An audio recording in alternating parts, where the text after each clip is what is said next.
Tonight, we honor 9 individuals representing 7 organizations doing work in environmental sustainability, economic opportunity, community development, and conflict resolution. They work throughout the world in the US, Africa, Indonesia, Latin America, Afghanistan, and beyond. Jeff, would you come join me? First up will be Civic Ventures and Marc Freedman. More than 20 years ago, Marc took note of 3 seemingly unrelated trends and connected the dots. Baby boomers were getting older. He had a number of baby boomer friends who had spent their careers making money but were now interested in doing something more meaningful, and existing systems were falling short of solving society's problems. His answer was Civic Ventures, a think and do tank leading the call to engage millions of older Americans in the work of rebuilding their communities. Through the Experience Corps, one of Civic Ventures' programs, 2,000 older Americans mentor 20,000 poor children in 22 American cities. Marc has pioneered the concept of Encore Careers, a way for older adults to combine continued income, meaning, and social impact. And Civic Ventures Purpose Prize has brought national recognition and funding to 60 remarkable social entrepreneurs, some well into their 60s and 70s. Marc Freedman.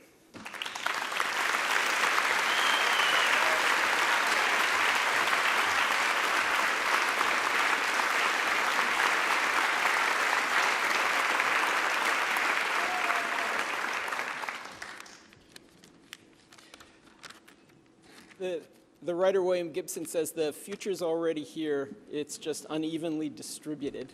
And when it comes to the longevity revolution, the doubling of life expectancy in the developed world over the last century, the verdict for the future's already in. We hear about the gray tsunami, the coming population bomb, that long gray wave of greedy geezers about to bankrupt posterity. But come to the Skoll World Forum, as I've had the chance to do the last 3 years, and a very different picture of possibility emerges. People like Jimmy Carter, Mary Robinson, the other elders, Al Gore, people who've taken this period of life, which used to be the leftover years when people were discarded, sent to the sidelines, and created out of it a monument, living a legacy, not just leaving one, and have provided a sense of hope for so many others who are entering that juncture right now. They are not alone. They are absolutely not alone.